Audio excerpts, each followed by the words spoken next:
Wild week 3 action we just had. 7 close games. This could potentially make history. The New York Giants starting Jaxson Dart over Russell Wilson. Is Russ's time ending as a chef done in New York? The Ravens going in Monday Night Football and much more as Micah Parsons returns home to Dallas. Hello, everybody. This is Snap the Pigskin, and I'm Noah Clark, your host. We got a lot of NFL news to cover today. New York having to bench Russell Wilson to start Jaxson Dart. A wild week 3 Sunday.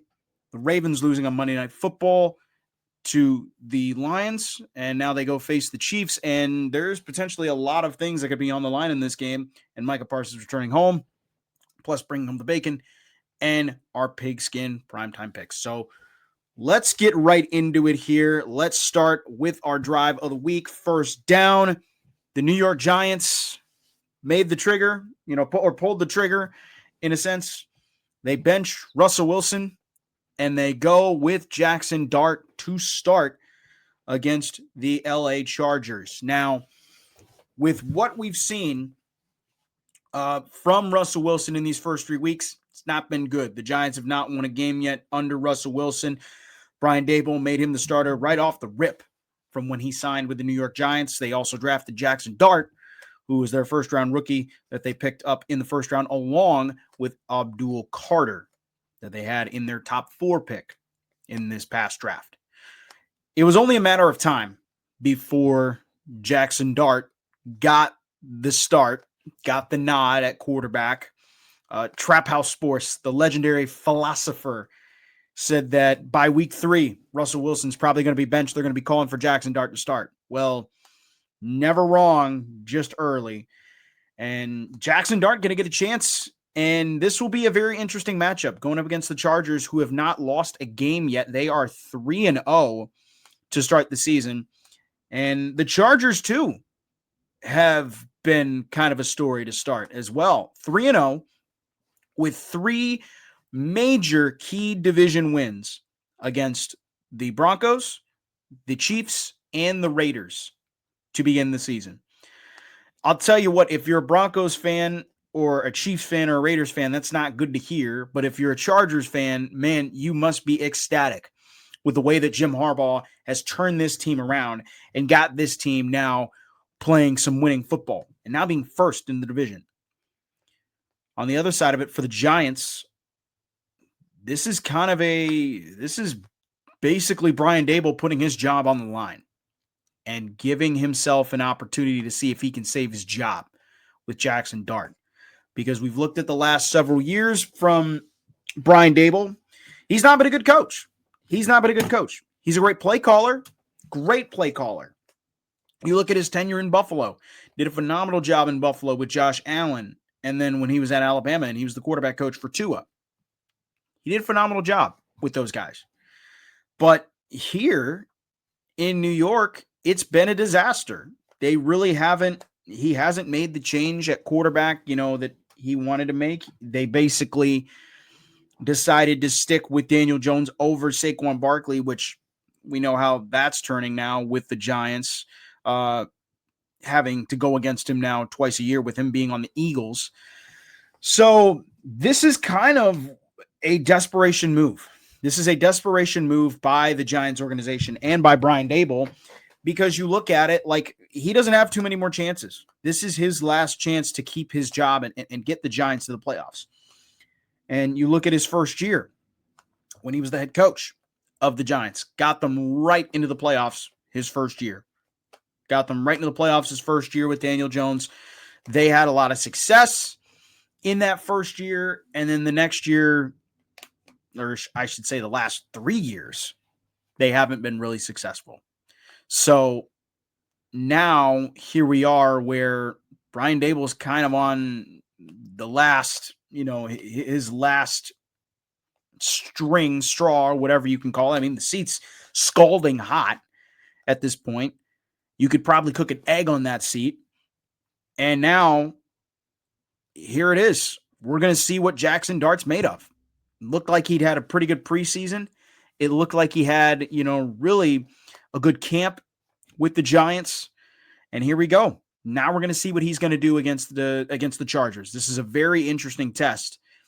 And one that is this one now gets heightened a bit. This one gets very heightened a bit. Cannot wait. I cannot wait. And for Russell Wilson too, now I even asked the question, what happens with Russell Wilson? Is let Russ cook dead? Is the cook finally going to have to hang up his apron? I mean, you look at it, this is Russ's fourth team in the last 3 years now. And it's been the same thing. Almost the same thing. He went, you look at it when he went to the Broncos, when he got traded to the Broncos, struggled in Denver, didn't look good. I said even too, I think Russ is washed. And when he got to Pittsburgh and they had Justin Fields, who was playing a lot better than Russell Wilson, but then they started Russell Wilson over him and they proceeded to struggle, down the second half of the season. I mean, it's just like, how can you go in that route? So there's that. And now here we are here we are again to the Giants, where he's named the starter and he just doesn't look good. I mean, you look at, besides the Cowboys game, he has not really looked good. He's looked very unimpressive in his 3 starts as the Giants quarterback. Even you look at the Sunday night game against the Chiefs, there were so many opportunities where, yes, I think Brian Daboll does take not full blame, but some blame for this. But you also have to look at Russ. Like, he threw some of the most ridiculous throws I have ever seen a quarterback make. And this is coming from me too, who's a Badger fan and who watched Russell Wilson at his time here in 2011 in Madison. But I think it's time. I either it's time for Russ to retire, or it's time for Russ to really accept the fact that he's just a backup. He's just a backup at this point. Teams can't rely on him to win. You look at Denver. Didn't do well in Denver. They struggled. And Sean Payton had to come in and pull him out of there and say, look, you're not my guy. And now here in New York, I mean, this is kind of a move that basically is signifying that, look, this is your fourth team in the last, your third team in the last 4 years. Okay. It's not working. So something needs to change from this. Something needs to happen for you to realize maybe, the game's just passed me by, or I just need to accept the fact that I'm probably just going to be a backup the rest of the year. And that's hard to hear for some starting quarterbacks. That's hard to hear for anybody. Like, you've been a start, especially for a guy like Russell Wilson, who is a Super Bowl winning quarterback. He's a Super Bowl winning quarterback. He's been to 2 Super Bowls. He's been to 2 Super Bowls. He won Rookie of the Year. He's been there. He's been there as a winner. But now it's time to face it, and I hate to say it to Russ, but it's time to face the music. Either you're willing to take backup quarterback money and just be a backup, or you can hang up that jersey, hang up that apron. We'll see how they do in week 4. Moving on, second down. This one is obviously a big one. It's a crazy Sunday. If any of you watched Sunday's matchup in week 3, or Sunday's matchups in week 3, insane stuff going on. Like multiple games that were just insane. Multiple games that were insane. Multiple games that came down to the wire. Multiple games that came down to like one last gasp. And it ended up being a spectacular Sunday. In this game, in this past Sunday, and let me pull this up here. I'm going to pull this stat up. This is our stat of the day. One of our stats of the day to start. In week 3, this past Sunday, there were 7 games featured. 7 games featured that had a score in the final 3 minutes. There were 7 games that ended with a game winner in the final 3 minutes of the fourth quarter in a single day. That is the most since the merger in 1970, where the AFL and NFL combined. That is the most by any day. And you want me to name, and I can name all these games too here. You had the Packers and the Browns, the Steelers and the Patriots. You had the Rams and Eagles, the Jets and the Bucks. I have to go through this because I have it listed on my phone here. The Texans and the Jaguars, the Bucks and the Chargers, and the 49ers and the Cardinals. It was a wild Sunday. Also, too, keep in mind, 3 of these games had blocked field goal attempts. One had a blocked field goal attempt that led to a score, which then led to which was the Jets and the Bucks game, which led to a touchdown, which led to the Bucks going down, driving down, kicking the game-winning field goal. The Packers-Browns game. Packers were going on down. Packers were up by 10 with about 6 minutes left to go in that game. And next thing you know, by the end of that game, they're down. They lose the game 13-10 off of a blocked kick that put the Browns in very good position to set up a game-winning field goal. It was just wild. Eagles and Rams. The Eagles and Rams. The Rams had 2 blocked kicks in this game against the Eagles. They had 2 kicks that were blocked against the Eagles. One of them was the game winner, and Jordan Davis, big man, running with the ball for the game-sealing touchdown. This was an all-around exciting week 3. And if you are an NFL fan, you had to be excited and on the edge of your seat for every single game that was going to happen. This was incredible football at its finest. This was romantic football at its finest. In the words of Aaron Rodgers, how can you not be romantic about football? It doesn't get any better than this. It doesn't get any better. And we're only still in week 3 and we're going into week 4, which is bonkers and mind-boggling. Mind-boggling. Okay? This never happened. This never happened. Okay? This is going to be a wild season. And keep in mind, week 1 was wild too. I mean, you look at how exciting week 1 is. You had Rodgers beating his former team, the Jets, in week 1, throwing 4 touchdown passes. The Packers dominating the defending back-to-back NFC North champions, Detroit Lions. Then you had the week 1 Monday night matchup where the Bills came back and won the game. It came back from 15 against the Ravens and won that game. Then you had the Monday night game where the Bears were basically up. They were owning that game against the Vikings, and then Minnesota comes out in the last 8 minutes of that game, wins the game for the Vikings. JJ McCarthy went off.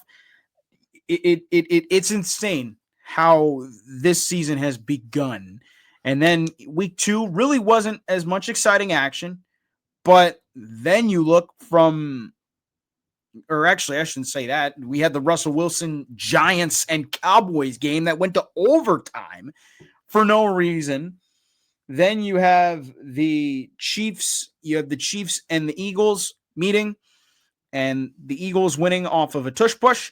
You have also the Sunday night upset with the Falcons upsetting the Vikings in their home opener. That was week 2. Okay, that was week 2.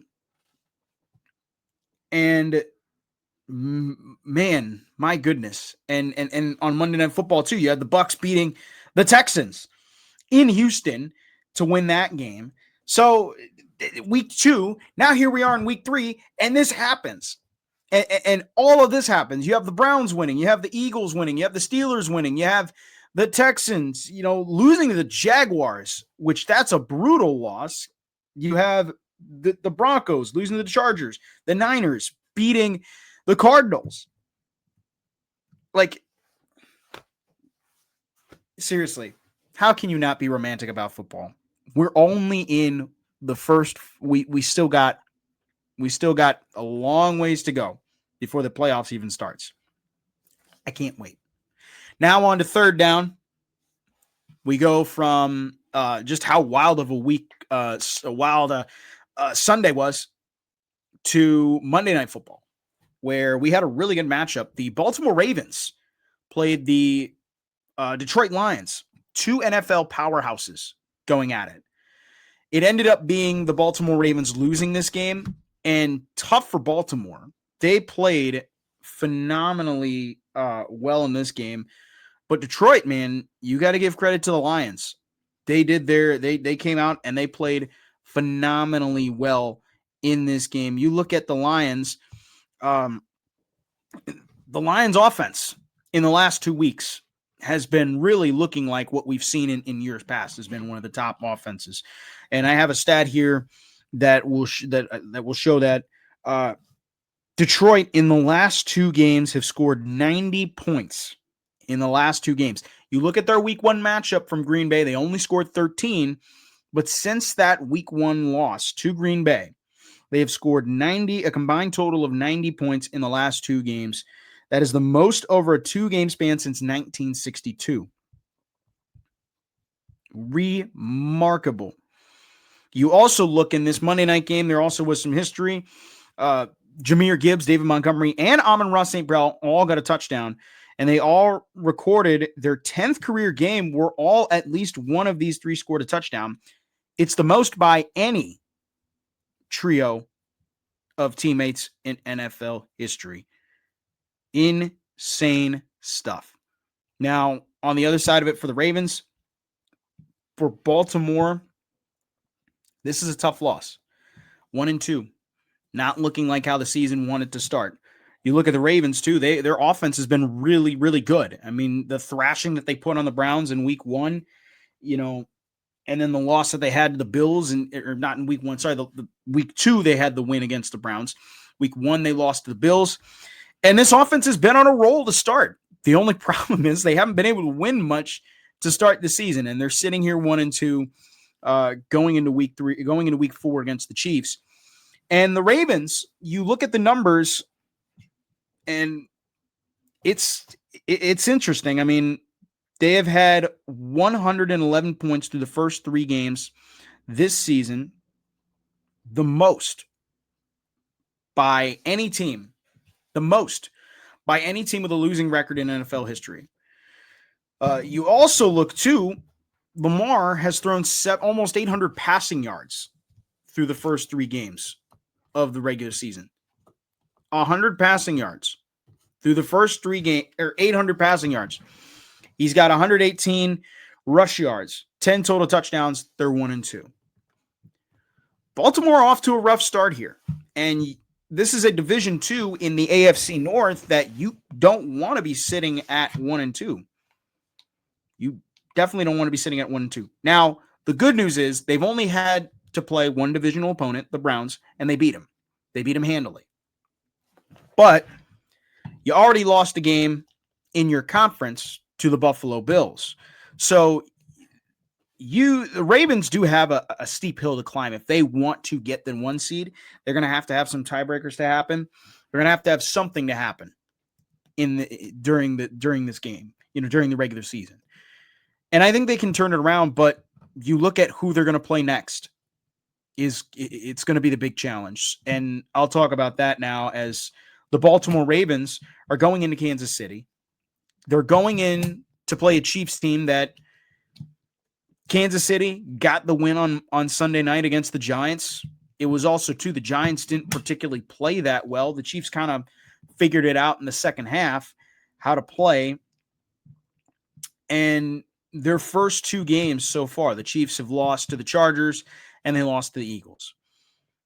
It's not been a good start for Kansas City, and rightfully so, because they haven't had Rashee Rice and they haven't had Xavier Worthy. They're number 1 and number 2 wide receivers. Travis Kelce doesn't look like Travis Kelce. He doesn't look good. So this is a big game for the Chiefs, too. For the Ravens, it also is a big game. And it could be a big game. It could have some big implications for not good reasons.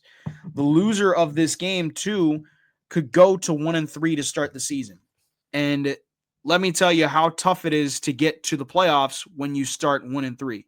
Since 1990, 35 out of the 235 teams that have started the season with a 1-3 record have gone to make the playoffs, which means approximately 15 teams, 15% of the teams with a 1-3 record have gone on to make the playoffs. In the 14-team, and since when we've had the 14-team playoff format too as well, that began in 2020, 5 teams have made the playoffs after starting 1-3. The last team to make it was last year's team, the LA Rams. They started off 1-3. They ended up winning the NFC West and making it to the divisional round of the playoffs. So it's tough. 15%. 15% is not an easy number. It's a very small number. And on top of that too, like I don't think we've ever seen Kansas City. They've never missed the playoffs in the Patrick Mahomes era. They've never missed the playoffs. They've always been in the AFC Championship game. They've never been eliminated from the divisional round. They've only had to play in a wild card game once, but after that, like, they've been really unbeatable. Same with Baltimore. Baltimore, since Lamar Jackson got here, they've also been on quite a run. They've missed the playoffs, though, a couple times, but that is due to the fact Lamar has not been healthy for some of these games. And this is, if you're a Ravens or Chiefs fan, you're going to be probably biting your nails in this matchup. You're going to be biting your nails because these are two teams that, mind you, last year could have been in the AFC Championship game playing each other. If Mark Andrews catches that pass in the game against the Bills, maybe Buffalo doesn't go to the championship game. Or you go back to week 1 of last year. If Isaiah Likely has that foot down in Kansas City, like, there's significant implications potentially of how the rest of the season could have gone for the Baltimore Ravens. But we'll never know now. It's in the past. The Chiefs went to the Super Bowl. It is going to be interesting how this Sunday is going to fare because these two teams are very good. It's Mahomes and it's Lamar Jackson. How will these two teams fare? How will these two teams play? It's going to be, I think, the game of the week, which will be exciting to watch. I cannot wait. I cannot wait for Chiefs and Ravens. And especially, too, anytime you get Chiefs Ravens or Chiefs Bills or Chiefs Bengals, like, you're always going to be in for something exciting. Always something exciting. So I'm thrilled to watch that on Sunday. That is going to be at 3:25 Central Time, 4:25 Eastern Time. If you are on the East Coast, I don't know Western Time because I've been out west before, and it's just bonkers. So don't understand it. Don't understand how you West Coast people can live up there with that time zone. So moving on to 4th down, before we get into our bringing home the bacon and our Pigskin Primetime Picks, Micah Parsons and the Green Bay Packers are going to go to Dallas in week 4. I got to stretch. Micah Parsons is returning to Dallas as the Packers play the Cowboys. He returns now as a member of the Green Bay Packers when the Dallas Cowboys traded him away 4 weeks ago now, for 2 first-round picks and Kenny Clark. And even Jerry Jones this earlier, after their loss to the Bears, he said, we could trade those 2 first-round picks to get a quality player. It's like, brother, you're going to trade those first-round picks and you're probably not going to get any value out of them because they're late first-round picks for probably the next 2 years. And on top of that, Green Bay doesn't have to give up a second. They didn't have to give up a second, which still baffles me how they were able to finesse this trade-off. But here we are now. Dallas has only won 1 game. They're 1-2 on the season. Their defense is atrocious. They're 31st in DPA. in EPA, sorry, not DPA, in EPA in EPA, they're absolutely atrocious. Absolutely atrocious on the defensive side. Their offense hasn't really done much either. You look at it, they just got thrashed by the Bears in, the game of the week, which is wild to think about. The fact that they got killed by the Bears is unheard of. And this is a team that a week ago was hanging toe-to-toe with the Giants, who just benched their quarterback for a rookie. So this game has a lot of implications for the Cowboys, and it could really determine on how their season goes the rest of the year. I don't think it's going to turn out well, but who knows? Dak Prescott has done things where he's been able to carry this team to wins or carry this team to keep this team alive in some games.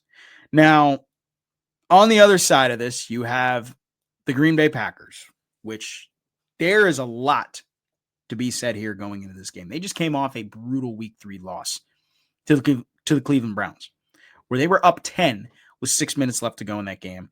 They had their defense kind of owned the entire game up till that point, and a brutal interception by Jordan Love to Grant Delpit to set up a touchdown to cut the lead down to 3, and then a field goal to basically, tie the game all of a sudden. And it ends up with a block kick that ends up giving the Browns the win off of Brandon McManus block kick. I mean, it was a bad day. It was a day from hell from the Packers. And they lost this game to Cleveland. They go to 2-1. And it's never fun if you lose and everybody in your division wins a game. It's never fun. But they lost this game. They go to Dallas. They go to Dallas before their Week 5 bye, and their bye week is early this year. But there's a lot of things favoring the Packers going into this game. And I could give you so many thoughts of this. I mean, for one, Packers and Cowboys, this is a rivalry.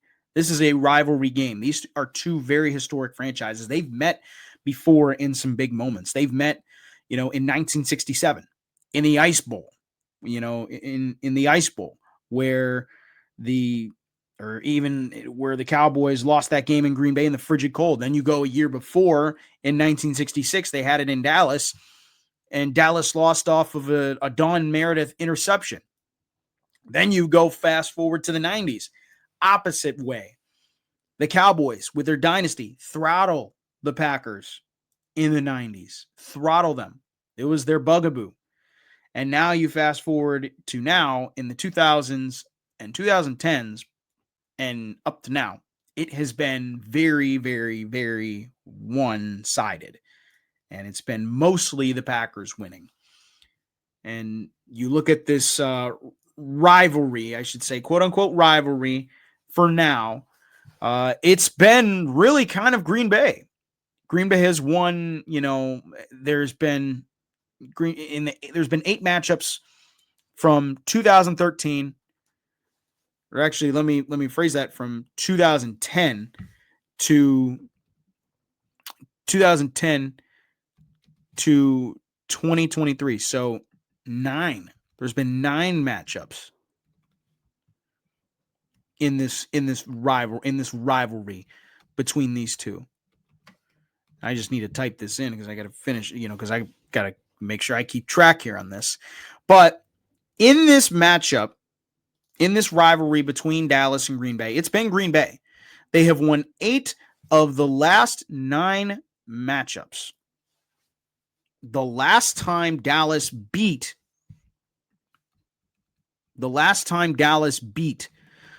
Green Bay was 2016 at home, at Lambeau, against Green Bay. And that was Dak's rookie year and Ezekiel Elliott's rookie year. That was that amazing rookie year that the Cowboys had. And they won that game. That was the last time the Cowboys have won against Green Bay. But since then, Green Bay has won 8 out of the last 9 matchups. They've won in 2010, 2013, 2014 in the divisional round of the playoffs the whole Des caught it game. They won in 2015, 2016 in the playoffs. They lost in the regular season. I believe it was week 5 or 6. They lost in the regular season to the Cowboys, but then they beat Dallas in the playoffs in the divisional round. 2017, they had a year off in 2018, 2019 in Matt LaFleur's first year, 2022 with the Christian Watson game, and 2023 in the playoffs where Jordan Love had his first career playoff win. It has been all Green Bay all the time. And mind you, too, another fact, since AT&T Stadium opened up, since Jerry Jones has opened up AT&T Stadium, the Cowboys' new stadium, do you know how many times Green Bay has lost at that stadium? I think it's a pretty easy number. 0. 0 times the Packers have lost at AT&T Stadium since it is opened. That includes all the matchups that I had, previously mentioned, and that includes a Super Bowl win in 2010 in Dallas as well. They played at the Cowboys Stadium to win their 4th Super Bowl in 2010. So this has been kind of, Packers fans will say this has kind of been Green Bay of the South. It's been Lambeau of the South. And this is a game where the Packers, I think, will be heavily favored going into this game. Do I think Dallas has a chance? I do not. Do I think Dallas makes it close? I think they do. But at some point, this Packers offense has got to adjust. They got to turn it on. They struggled last week against Cleveland. I know Cleveland has a very good defense. I've said it in years past. Jim Schwartz has done a phenomenal job with that Cleveland defense. But you have to win that game. The defense really kind of owned that entire day. You have to get out of there with a win. They don't. So now here we are sitting at 2-1. Here are Packers fans sitting at 2-1. Now going into Dallas. There's a lot to play for. This is not a winnable game. There's a lot to play for in this game. And Micah Parsons even said, too, going into this week, it's going to be, he really loved his tenure in Dallas. He really loved playing for the Cowboys. He even said, too, to the media earlier this week that it was going to be painful to sack Dak Prescott because Dak, was his teammate for the 5 years that he was with the Cowboys. And so now it's going to be interesting to see how Micah Parsons is going to fare against that Cowboys team. Their Cowboys team is banged up. They don't have CeeDee Lamb. They don't have Tyler Booker. So this is going to be a very, very interesting game. And we'll do more of that. And we'll give our prediction for that here on our Pigskin Primetime Picks right after we talk about bringing home the bacon.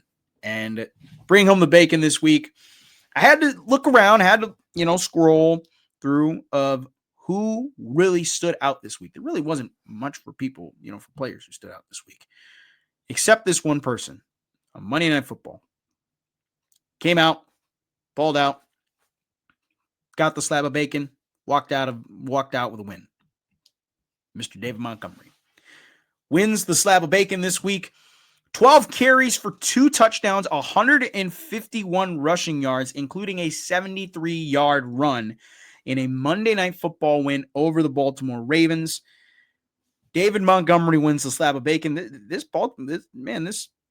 run game for the Lions just keeps on going. It's kind of their weakness, too. It's their strength. It's also their weakness. You really shut down the run game. You really got to make Jared Goff beat you with his arm. I mean, this has been known that it's a pretty obvious thing to stop.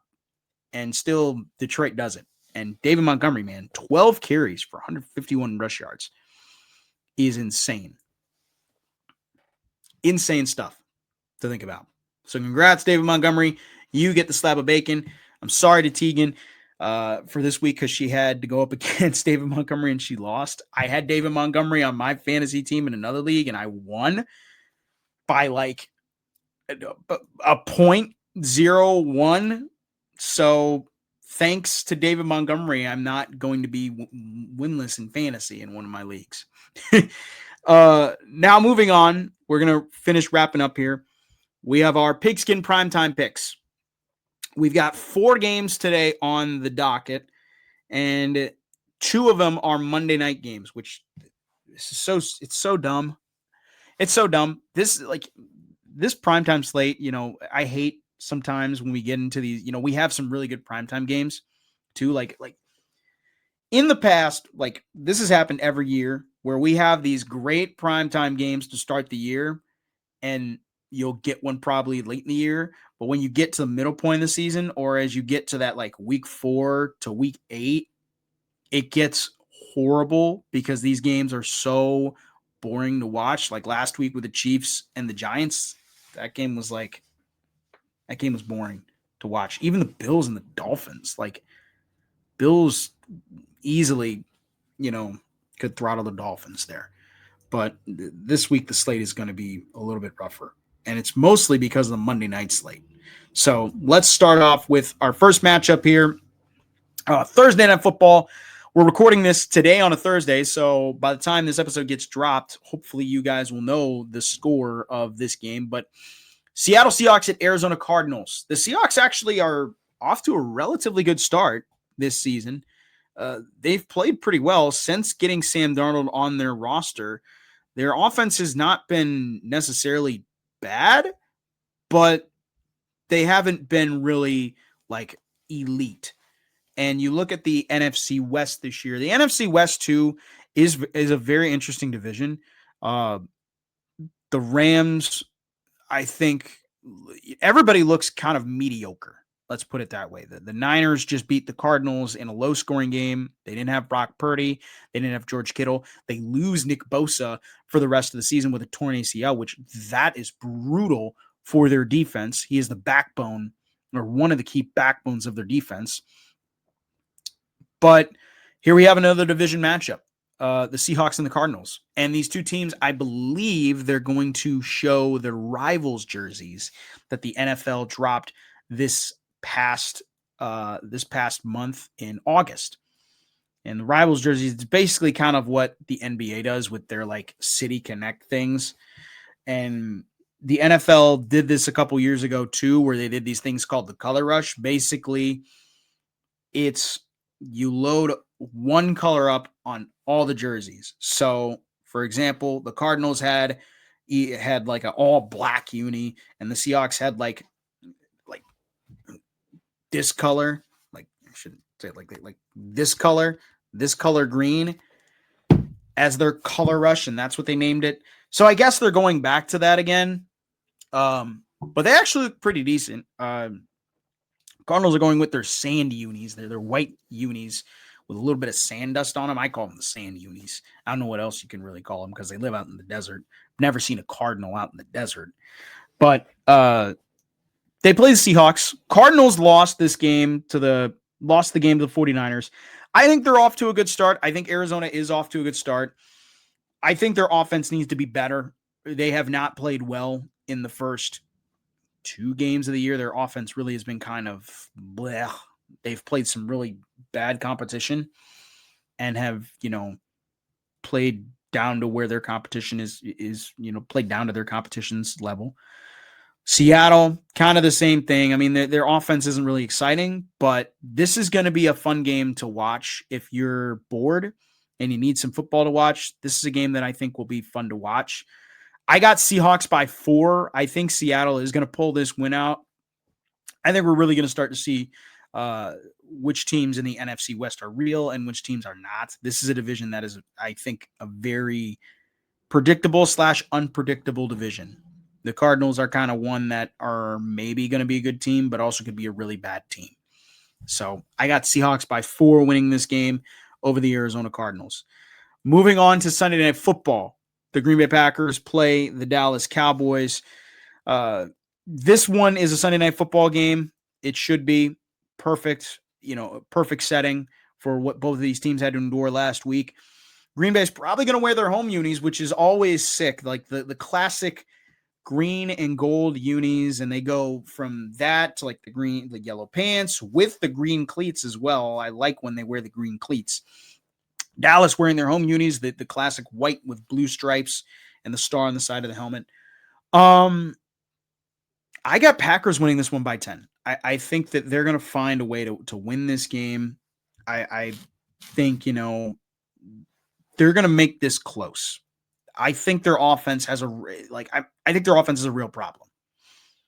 I believe I said this last week. Don't be surprised if this game's really low scoring. The Cowboys and Packers game, or the Packers and Browns game is real scoring. I don't remember if but you guys can go back and look at it. But I have this game being relatively close up until the late part. 5 minutes left to go in the game. Green Bay's got the ball. I think they close it out. I think this is another game where their offense really struggles. They have not really played. They've played well in the first half, but in the second half, they just don't seem to find that footing. And this has been an issue with Matt LaFleur the last couple seasons, where they've played well to start games. They have not played well to finish games. So I would like to see them for 4 quarters finish a game out. This could be one of those games. I got Cowboys losing this one. I got Green Bay winning it by 10 and winning their 10th or 9th straight game. I have to remember what I said here. 9th. 9th straight game at AT&T Stadium. This would be their 10th. Technically, if you count the Super Bowl, this would be their 10th straight win at AT&T Stadium. So I got that win.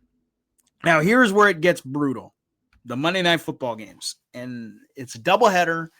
We're having a doubleheader again on week 4. We had one in week 2. And the week 2 games were somewhat watchable. These are just absolute eyesores to watch. Starting with this one, the Miami Dolphins and the New York Jets. Jets lost last week to the Bucs off of a block. They had a blocked field goal with a minute left to go. And I thought the Jets were going to win against the Bucs, but then the Bucs went right on down and scored and kicked the game-winning field goal to win that game.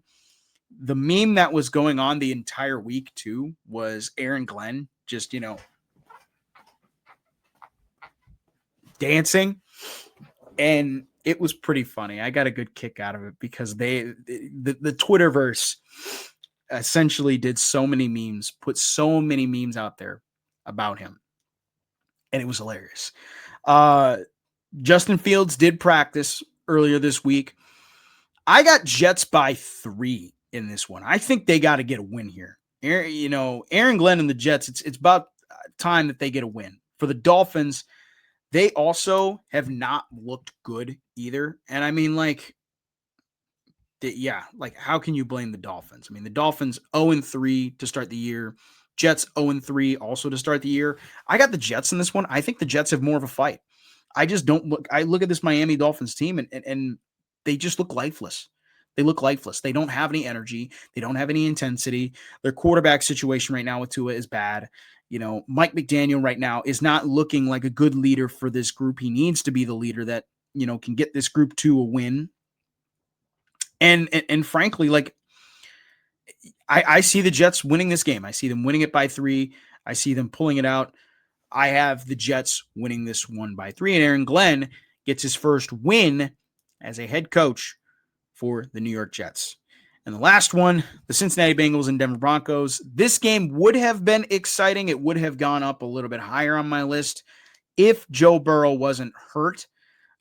You look at last year when Joe Burrow played, we had an exciting matchup between these two teams. But no Joe Burrow, which means no excitement. I got Broncos by 3 in this one. I think Denver does pull it out. I think Jake Browning has a bounce-back game. He really struggled in Minnesota. They really struggled with him in Minnesota, and I think he needs a little bit of a bounce-back game. This is going to be that bounce-back game against the Broncos. With Bo Nix and Denver, they have not looked particularly good. It's kind of the same thing with last year. They're just rolling the dice with Bo Nix and just saying, here, Bo, throw the ball. I got Broncos winning this one by 3. I think they'll pull it out. I think it's going to be relatively a close game. I don't know if it's going to be very high scoring, but who knows? We will see. So with that wraps it up for us here on our show today.